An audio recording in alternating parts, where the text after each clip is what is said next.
Hi, everyone. Venus and star blessings to you all. I want to point to a couple of things that a lot of people still aren't aware of or don't understand regarding the planet's appearance and disappearance. First, however, what I'd like to start with is on this day here, 3rd of July, this chart is based for Melbourne, Australia. The sun is at 11 degrees of Cancer, as you can see there. I'm just going to grab a little assistant.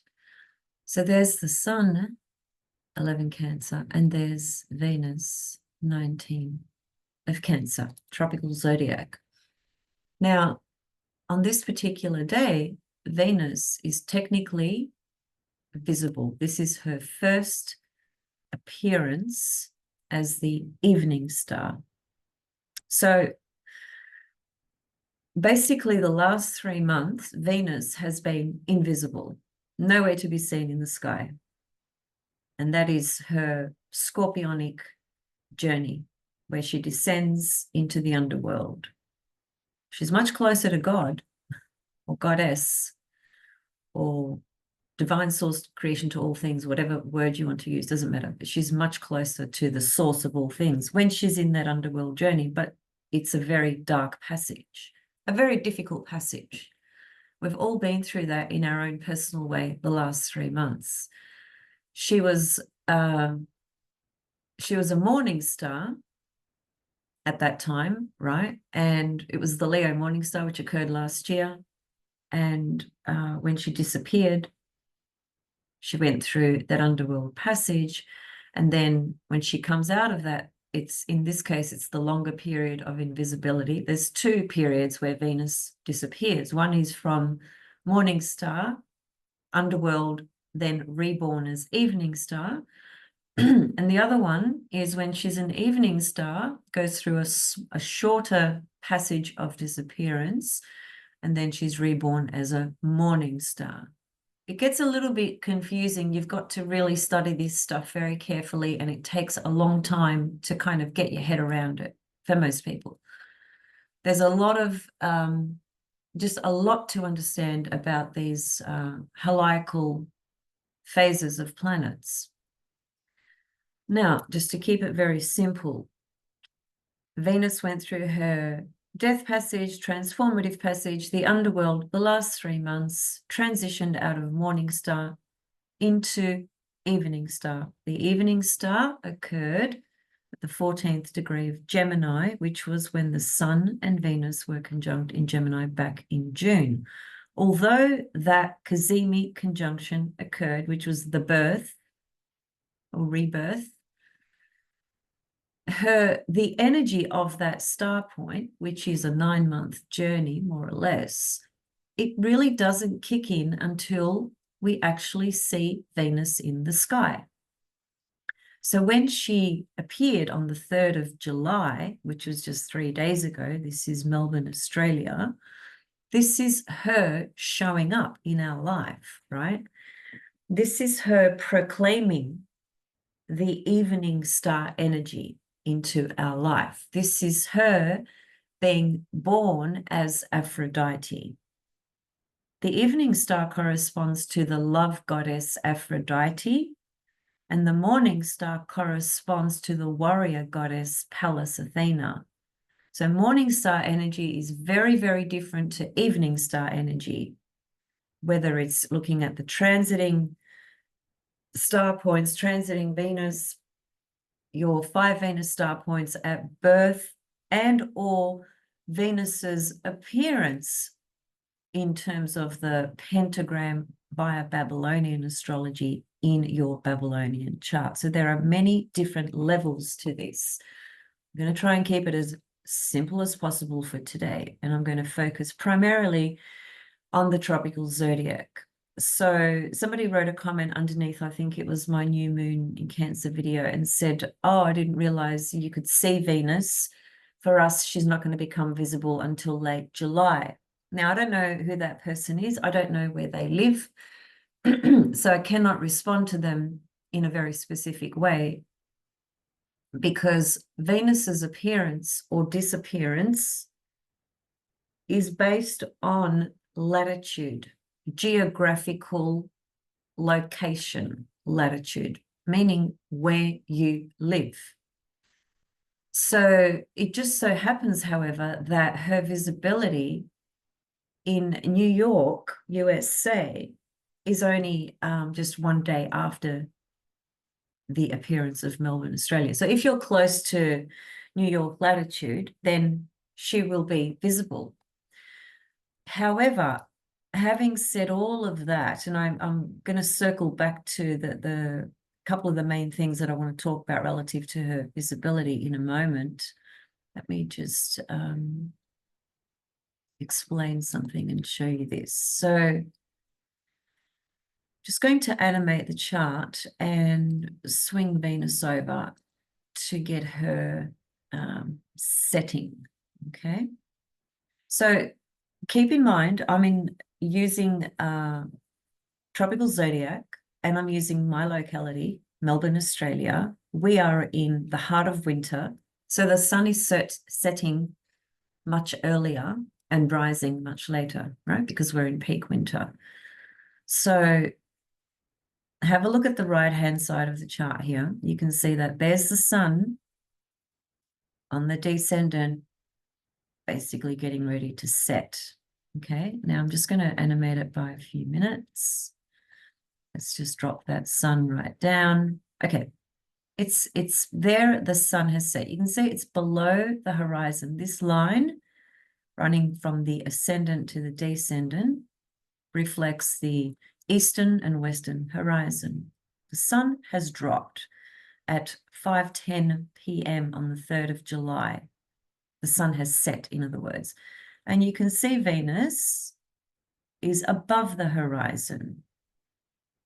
At this point, she is visible. However, even though she is visible, first of all, as an evening star, what happens is Venus appears in the evening sky very, very, very slowly in small little stages.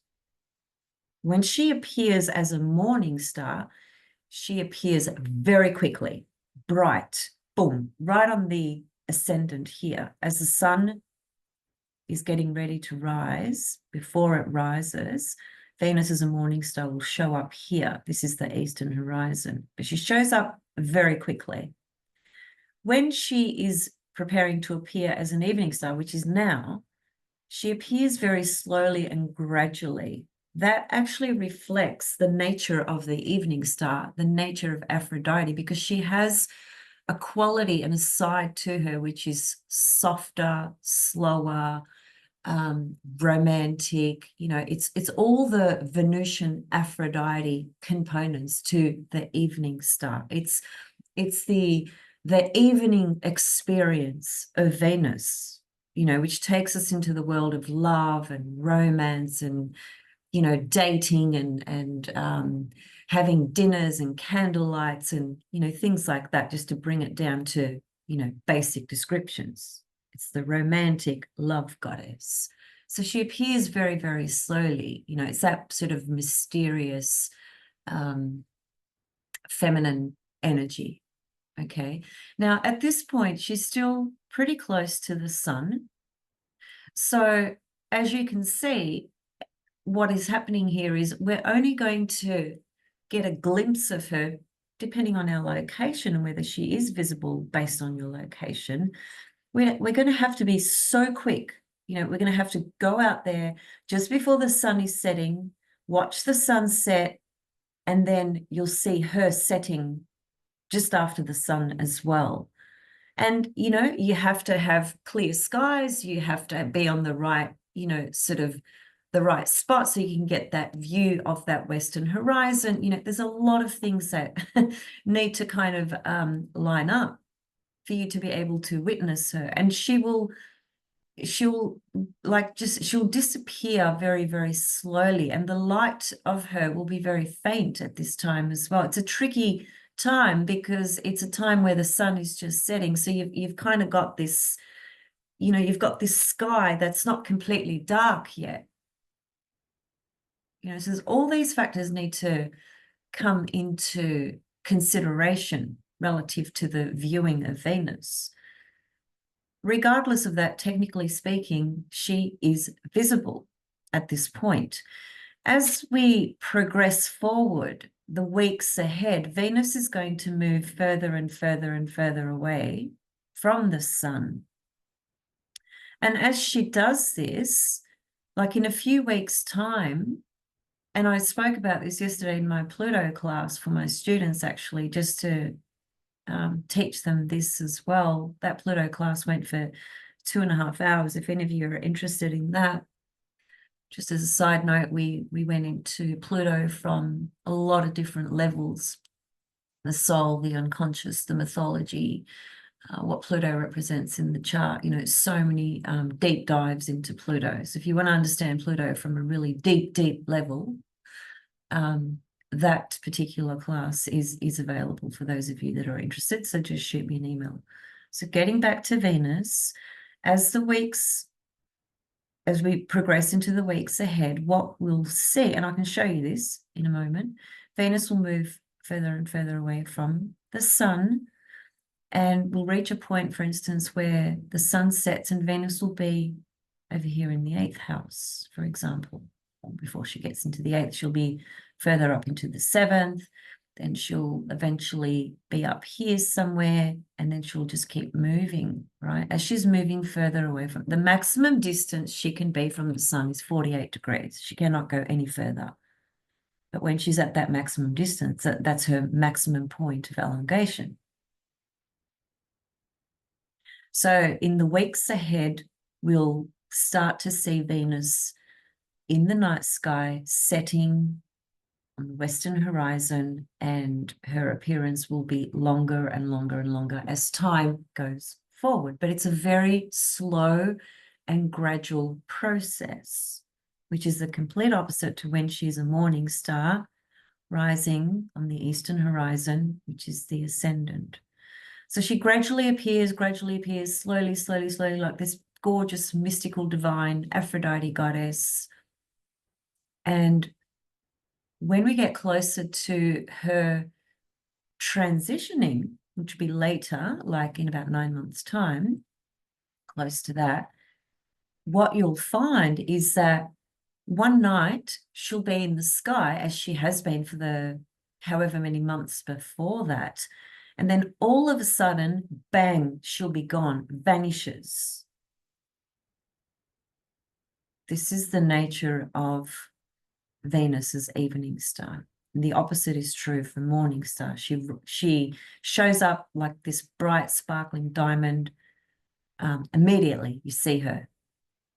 And you see her every morning in the eastern horizon, and then eventually she gradually just fades out because she goes back into the underworld to prepare for her rebirth as the evening star, which is what she has just been through.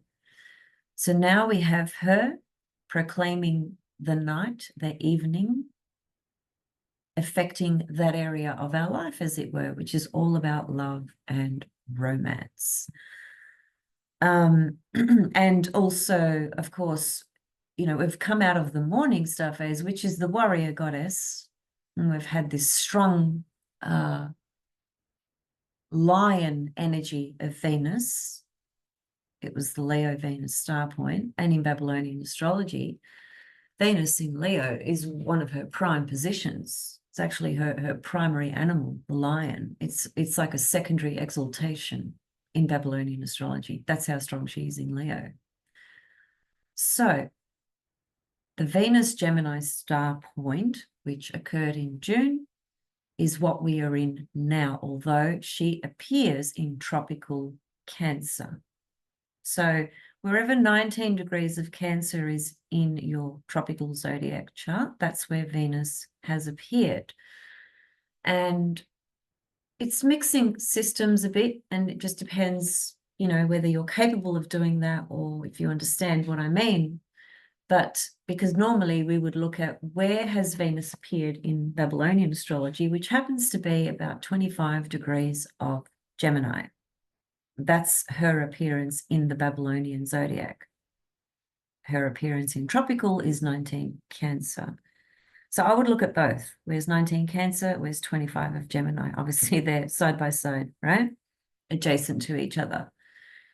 The other thing, let me just show you here. So this is Ruman's program. This is the Babylonian chart. This up here is Venus with a little crown. The reason she's got a little crown is because she's the L mutant for this particular chart. That's another story. So and this is based for New York. Now you can see the date is July the 4th, which is a very big day in the USA, isn't it? Anyway, I'm not going to go into politics, but leave that one alone. In any case, let me just show you. If I go back one day, 2 days. Oh, sorry, that was, hang on, what have I done there? That was Mercury that I was pointing to. Pardon me. That's correction. That's Mercury. It looked like Venus for a moment. I just totally misread that. There's Venus there. Okay, that was Mercury. So let me just go back. Okay, so 3rd of July, can you see that's Venus in grey with a little X underneath her? That's Venus. When Venus is shaded grey, she's invisible. There's the sun right there. She's pretty close to the sun, right? She's invisible there, okay? If I just click it over and if I just keep going back, she will be invisible for the last, she would have been invisible for the last around about 3 months. So on the 4th of July, there she is visible. This is New York latitude. So for those of you that are pretty close to New York, Venus is now visible. This is the start of her new journey, her new 9-month cycle as evening star. Even though the conjunction occurred in June. This is what people don't know, don't realize, don't understand, whatever it is. But this is, these teachings are ancient teachings, which do not get mentioned in mainstream astrology at all. There's a big gap, and there's something so powerful that people are missing out on. You know, it's when things are seen, when things are visible, they're literally visible. It's almost like they're tangible. We can see them, our eyes can see them. We have this visual perception and perspective. When things are unseen and invisible, they're out of our conscious field. They're out of our visual sight. They're out of our perception, out of our ability to see them. So they're operating in the unconscious or in the underworld, in the unseen. And there's different things that we must tend to or integrate or understand or process or experience when things are invisible and unseen. And it's not an easy passage. But when things are seen, when planets become visible again, there's a rebirth that's happened. That planet has now come back to life. It's been reborn. It's gone through a death process and it's been reborn. In this case, Venus. She has been reborn into her evening star phase. Okay, and so this is Ruman Kolev's program, which he's an astronomer first and foremost. And most programs online do not show you the accurate or even show you when a planet appears and disappears, heliacal phases of planets. Okay, so there's that. Now, when, let me just show you what I mean by what I was saying before. As Venus gets further away, you'll see she'll be further up here in the chart, you know, 8th house, 9th house, etc. Let me just show you what that looks like.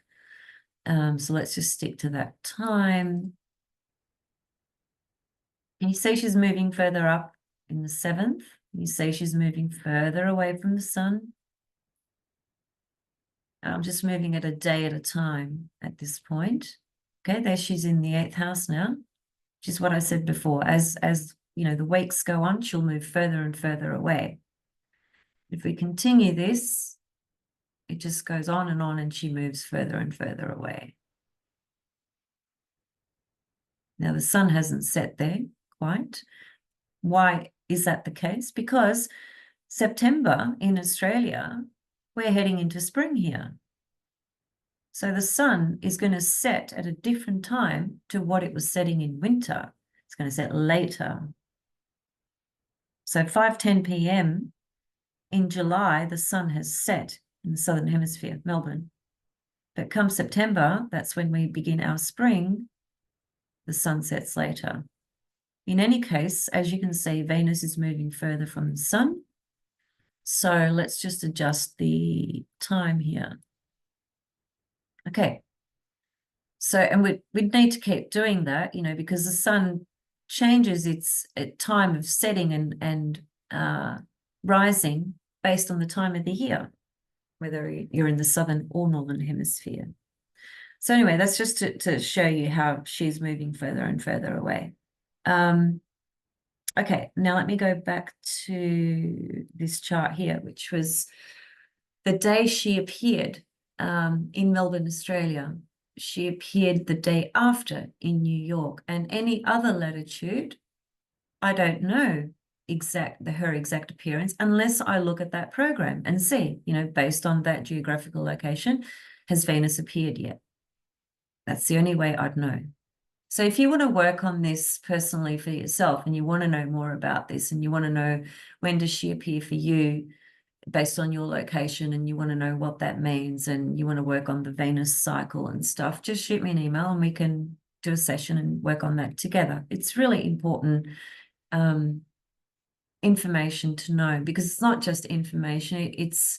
First, it is information, but there's very deep implications about what all this means for you, you know, personally. But as a collective thing, Venus is appearing for most places, you know, around the first week of July, okay? But if we want to get to specifics, then we need to look at your exact location. Now, in Melbourne, and the day after, 4th of July in New York, she's appeared, okay? And what does she do? Straight away, she's got an exact trine to Saturn, which I really like this aspect for a couple of reasons. Venus-Saturn energy connects to a star called Zosma, and that energy actually speaks to sacred wisdom and astrology.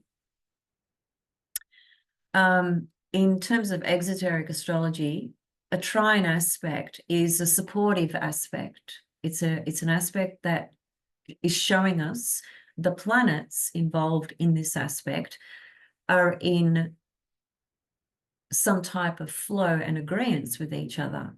They're not fighting with each other. They're not against each other. They're not resisting each other. They're working together. That's what a trine aspect reflects, amongst many other things as well. So Saturn is in flow and harmony with Venus in this trine aspect.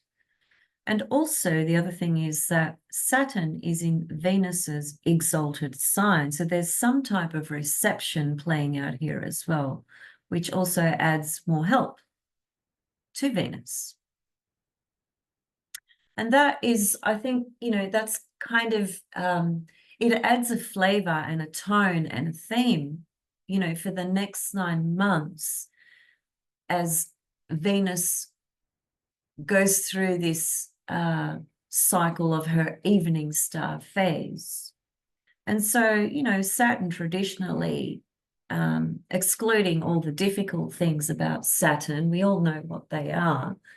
But because there's a trine here and there's some type of reception, we're going to see the more supportive sides of Saturn, which is stability, which is commitment, which is discipline, which is working towards things in a timely manner. Time is a crucial theme here as well with Saturn. So it could be that all things pertaining to Venus, especially the evening star, which does connect a lot more to love and romance and leisure time and enjoyment time and, you know, sensuality, sexuality. It's all that, those levels of Venus that really show up here. Also, if we think about some of the other divinities associated to the evening star, Urania is also one of the divinities associated to the evening star, which is the goddess of astrology. You know, so it's all, it's looking at the evening star energy of Venus.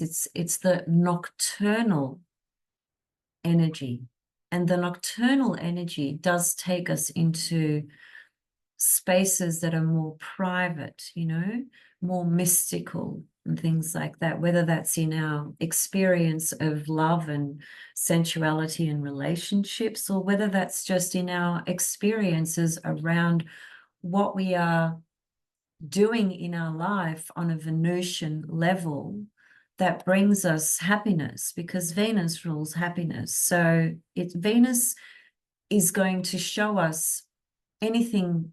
She's going to magnetize and show us anything that we love to feel, experience, and do and participate in. So for the next 9 months, we are, you know, we are stepping into the nocturnal evening energy, the mystical, the more private level of Venus, the Aphrodite goddess of love. And as soon as she shows up in the sky, she's in a trine aspect to Saturn, who's in her exalted sign, which, as I said, I see that as quite beneficial for the reasons I said. It's a trine aspect and there's some reception.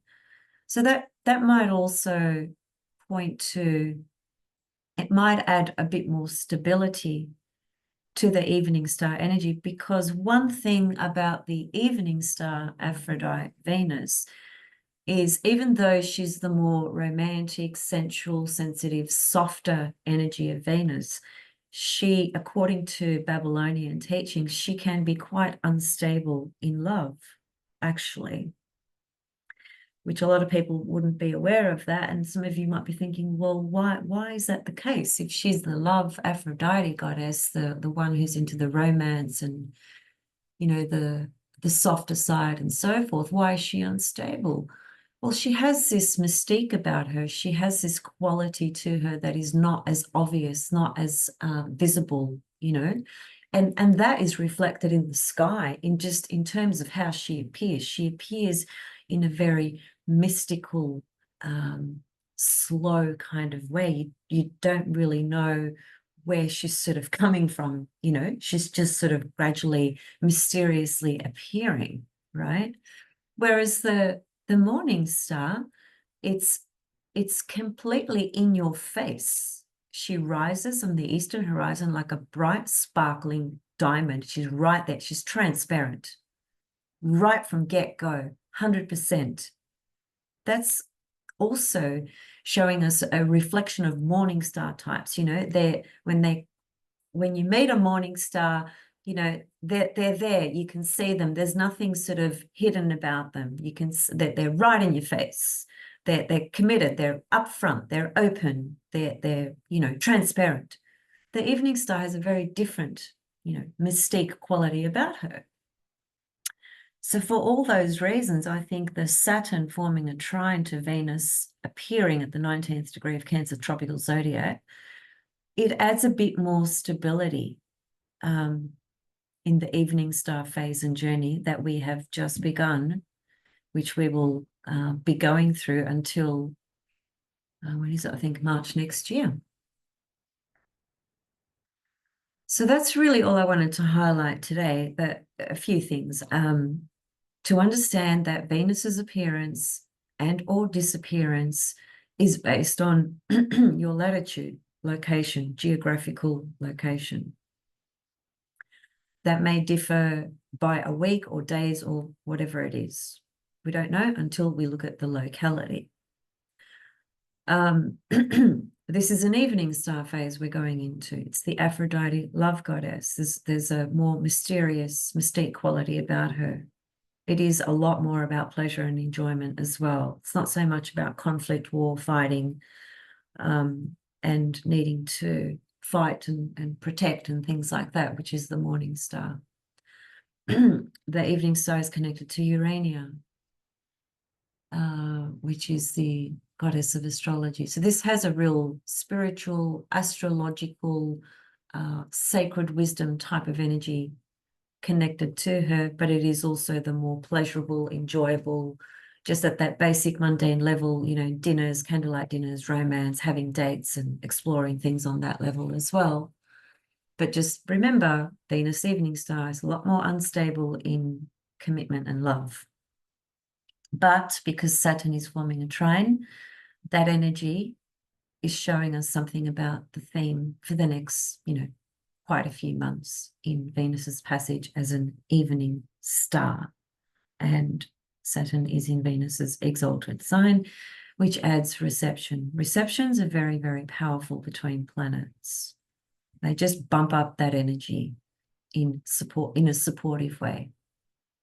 So I'll leave it there and I'll see you guys soon. As I said, reach out if you're interested in my Pluto class. I've actually got 2 courses available.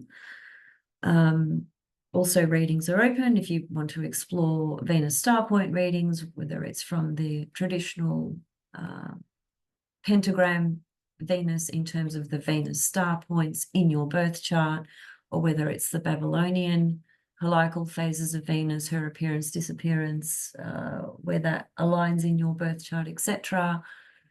Or whatever, you know, it's just a question of where you are in life at the moment. What are you really seeking to have, you know, more understanding about, more insight, or maybe some answers to, or maybe some guidance? You know, it just depends on you and what you need. That's what any astrologer should cater your reading towards. That's why when people approach me for a reading, my first question is always, what are you looking for at this point in time? What do you need out of this reading? What would you like to get out of this reading? And that generates a conversation which helps me understand what this person needs at the time, which helps me, you know, cater the reading based on those needs, you know, because you can say, look, I just want a forecast reading, I just want a natal reading. Well, why? What's the purpose? What are you looking for? That helps me help you explore things in and navigate things in the way that are going to reflect what you are actually looking for and seeking. So reach out if you want to connect, and I'll see you guys very soon. And I hope the new moon energy is going to be a good cycle for you. It's interesting, you know, this new moon falls in my 6th house, and 6th house connects to small pets. And even though my Coco Bella, which is my Burmese cat, I don't consider her a cat, I consider her my soulmate, but she's still an animal, she's still a pet. So relative to astrology, that associates to the 6th house. And yeah, this Venus star point, or rather Venus's appearance, is in my 6th house, you know, and we've had some health issues of late. It's not anything severe. It's a UTI infection, but, you know, we've been through hell administering medication for that. She's been so affected by it all, which affects me to the absolute hilt. It just hurts my heart and soul. And I'm only bringing that up because I'm just showing you, you know, just how Venus's appearance, wherever it lands in your chart, you know, it is going to highlight and stimulate things corresponding to that part of the chart, you know. And the 6th house